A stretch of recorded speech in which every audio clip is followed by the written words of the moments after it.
आज चाहिँ म तपाईँहरूलाई शाहकालीन सिक्काहरूको बारेमा जानकारी दिनको लागि आइसकेको छु। राजा पृथ्वीनारायण शाहको जन्म 1779 सालमा पिता नरभूपाल शाह र आमा कौशल्यवती देवी शाहको कोखबाट गोर्खामा भएको थियो।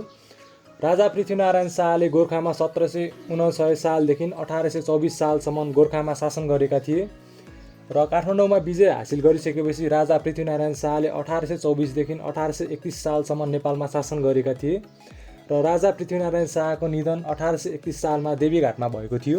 यस चाँदीको मोहर सिक्का चाहिँ राजा पृथ्वीनारायण शाहको शासनकालमा निष्कासन गरिएको थियो। यस सिक्का चाहिँ पृथ्वीनारायण शाहले काठमाडौँ जितिसकेपछि शाका सम्वत 1692मा निष्कासन गरिएको थियो।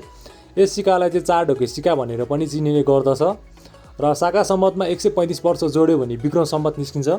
राजा प्रताप सिंह शाहको जन्म 1807 सालमा पिता पृथ्वीनारायण शाहदेव र आमा नरेन्द्र राज्यलक्ष्मी देवी शाहदेवको कोखबाट गोर्खामा भएको थियो। उहाँले 1831 सालदेखि 1834 सालसम्म नेपालमा शासन गरेका थिए। उहाँको निधन 1834 सालमा काठमाडौँमा भएको थियो। यस चाँदीको मोहर सिक्का चाहिँ प्रताप सिंह शाहको शासनकालमा निष्कासन गरिएको हो। यस सिक्का चाहिँ शाका सम्वत 1696 सालदेखि चलन चल्तीमा आएको हो। राजा रणबहादुर शाहको जन्म विक्रम सम्वत 1832 सालमा पिता प्रताप सिंह शाह र माता राजेन्द्र राज्यलक्ष्मी देवी शाहको कोखबाट बसन्तपुरमा भएको थियो। राजा रणबहादुर शाहले विक्रम सम्वत 1834 सालदेखि विक्रम सम्वत 1855 सालसम्म नेपालमा शासन गरेका थिए र उहाँको निधन 1863 सालमा भएको थियो। यस चाँदीको मोहर सिक्का रणबहादुर शाहको शासनकालमा निष्कासन गरिएको थियो। यस चाँदीको सिक्का चाहिँ शाका सम्वत 1711 सालदेखि चलन चल्तीमा आएको थियो। राजा गिरवान युद्ध वीर विक्रम शाहदेवको जन्म 1853 सालमा पिता रणबहादुर शाह र माता कान्तावती देवी शाहको कोखबाट बसन्तपुरमा भएको थियो। राजा गिरवान युद्ध वीर विक्रम शाहदेवले 1855 सालदेखि 1873 सालसम्म नेपालमा शासन गरेका थिए र राजा गिरवान युद्ध वीर विक्रम शाहदेवको निधन 1873 सालमा बसन्तपुरमा भएको थियो। यस चाँदीको मोहर सिक्का चाहिँ राजा गिरवान युद्ध वीर विक्रम शाहदेवको शासनकालमा निष्कासन गरिएको थियो र यस सिक्का चाहिँ शाका सम्वत 1731 सालदेखि चलन चल्तीमा आएको थियो। राजा राजेन्द्रको जन्म विक्रम सम्वत 1870 सालमा पिता गिरवान युद्ध वीर विक्रम शाहदेव र माता गोरक्ष राज्यलक्ष्मी देवी शाहको कोखबाट बसन्तपुरमा भएको थियो। राजा राजेन्द्रले नेपालमा विक्रम सम्वत 1873 सालदेखि 1904 सालसम्म नेपालमा शासन गरेका थिए र राजा राजेन्द्र वीर विक्रम शाहदेवको निधन 1938 सालमा भक्तपुरमा भएको थियो। यस चाँदीको मोहर सिक्का राजा राजेन्द्र वीर विक्रम शाहदेवको शासनकालमा निष्कासन गरिएको थियो। यस सिक्का चाहिँ शाका सम्वत 1740 देखि चलन चल्तीमा आएको थियो। राजा सुरेन्द्रको जन्म विक्रम सम्वत 1886 सालमा पिता राजेन्द्र वीर विक्रम शाहदेव र माता साम्राज्य लक्ष्मी देवी शाहको कोखबाट बसन्तपुरमा भएको थियो। राजा सुरेन्द्रले नेपालमा विक्रम सम्वत 1904 सालदेखि विक्रम सम्वत 1938 सालसम्म शासन गरेका थिए र राजा सुरेन्द्रको निधन 1938 सालमा बसन्तपुरमा भएको थियो। यस चाँदीको मोहर सिक्का चाहिँ राजा सुरेन्द्रको शासनकालमा निष्कासन गरिएको थियो र यस चाँदीको मोहर सिक्का चाहिँ शाका सम्वत 1801 देखि चलन चल्तीमा आएको थियो। पृथ्वी वीर विक्रम शाहदेवको जन्म 1932 सालमा पिता त्रैलोक्य वीर विक्रम शाहदेव र माता ललित राज्येश्वरी राज्यलक्ष्मी देवीको कोखबाट बसन्तपुरमा भएको थियो। पिता त्रैलोक्य वीर विक्रम शाहदेवको निधन राजा हुनुभन्दा अगाडि नै भइसकेको थियो। त्यसैले पृथ्वी वीर विक्रम शाहदेव उनका हजुरबा सुरेन्द्र वीर विक्रम शाहदेव पछि राजा भएका थिए।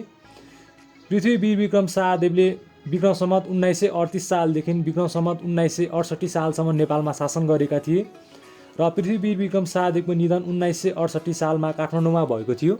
यस चाँदीको मोहर पृथ्वी वीर विक्रम शाहदेवको शासनकालमा निष्कासन गरिएको थियो र यस सिक्का शाका सम्वत 1826 सालदेखि चलन चल्तीमा आएको थियो र पृथ्वी वीर विक्रम शाहदेवको शासनकालमा विक्रम सम्वत 1945 सालदेखि सिक्काहरूमा शाका सम्वतको ठाउँमा विक्रम सम्वत राख्न थालिएको थियो। राजा त्रिभुवनको जन्म विक्रम सम्वत 1963 सालमा पिता पृथ्वी वीर विक्रम शाहदेव र माता दिव्येश्वरी लक्ष्मी देवी शाहको कोखबाट काठमाडौँमा भएको थियो। राजा त्रिभुवनले विक्रम सम्वत 1968 सालदेखि विक्रम सम्वत 2011 सालसम्म नेपालमा शासन गरेका थिए। राजा त्रिभुवनको निधन विक्रम सम्वत 2011 सालमा ज्युरिच स्विजरल्यान्डमा भएको थियो। यस चाँदीको मोहर सिक्का चाहिँ राजा त्रिभुवनको शासनकालमा निष्कासन गरिएको थियो। यस चाँदीको सिक्का चाहिँ विक्रम सम्वत 1969 सालदेखि चलन चल्तीमा आएको थियो। राजा ज्ञानेन्द्र वीर विक्रम शाहदेवको जन्म विक्रम सम्वत 2003 साल पिता महेन्द्र वीर विक्रम शाहदेव र माता इन्द्र राज्यलक्ष्मी देवीको कोखबाट नारायणहिटीमा भएको थियो। सबै राजपरिवारहरू भारतमा जाँदा विक्रम सम्वत 2007 सालमा प्रधानमन्त्री श्री 3 मोहन शमशेरले उनलाई 2 महिनाको लागि राजा बनाइदिएका थिए र 2 महिनाको शासनकालमा राजा ज्ञानेन्द्रको नाममा रुपैयाँ 1 र 50 पैसा छपाई गरिएको थियो। राजा महेन्द्रको जन्म 1977 सालमा पिता त्रिभुवन वीर विक्रम शाहदेव र माता कान्ति राज्यलक्ष्मी देवी शाहको कोखबाट नारायणी राजदरबारमा भएको थियो। राजा महेन्द्रले विक्रम सम्वत 2011 सालदेखि विक्रम सम्वत 2028 सालसम्म नेपालमा शासन गरेका थिए। राजा महेन्द्रको निधन विक्रम सम्वत 2028 सालमा भरतपुरको दियालो बङ्गलामा भएको थियो। यस 10 रुपियाँको सिक्का राजा महेन्द्रको शासनकालमा निष्कासन गरिएको थियो। 15.6 ग्रामको यस सिक्कामा 9.36 ग्राम चाँदी र अरू धातुहरू मिसाइएको छ। विक्रम सम्वत 2025 सालमा निष्कासन गरिएको यस 10 रुपियाँको सिक्का त्यस बेलाको सबैभन्दा ठुलो मूल्य अङ्कित सिक्का रहेको छ। राजा वीरेन्द्रको जन्म विक्रम सम्वत 2001 सालमा पिता महेन्द्र वीर विक्रम शाहदेव र माता इन्द्र राज्यलक्ष्मी देवीको कोखबाट नारायणी राजदरबारमा भएको थियो। राजा वीरेन्द्रले विक्रम सम्वत 2028 सालदेखि विक्रम सम्वत 2058 सालसम्म नेपालमा शासन गरेका थिए। राजा वीरेन्द्रको निधन विक्रम सम्वत 2058 सालमा राजदरबार हत्याकाण्डमा परि भएको थियो। यस 25 रुपियाँको सिक्का राजा वीरेन्द्रको शासनकालमा निष्कासन गरिएको थियो। यस कपर निकेलको सिक्का राजा वीरेन्द्रको गद्दी आरोहणको 25औं वर्ष पुरा भएको शुभ अवसरमा निष्कासन गरिएको थियो। ज्ञानेन्द्र वीर विक्रम शाहदेवको जन्म विक्रम सम्वत 2003 सालमा पिता महेन्द्र वीर विक्रम शाहदेव र माता इन्द्र राज्यलक्ष्मी देवीको कोखबाट नारायणी राजदरबारमा भएको थियो। दाजु वीरेन्द्र वीर विक्रम शाहदेवको दरबार हत्याकाण्डमा परि निधन भएपछि ज्ञानेन्द्र फेरि दोस्रो पटक राजा भएका थिए। राजा ज्ञानेन्द्रले विक्रम सम्वत 2058 सालदेखि विक्रम सम्वत 2065 सालसम्म नेपालमा शासन गरेका थिए। यस 25 रुपियाँको सिक्का राजा ज्ञानेन्द्रको शासनकालमा निष्कासन गरिएको थियो। कपर निकेलको यस सिक्का राजा ज्ञानेन्द्रको गद्दी आरोहणको समयमा विक्रम सम्वत 2058 सालदेखि चलन चल्तीमा आएको थियो।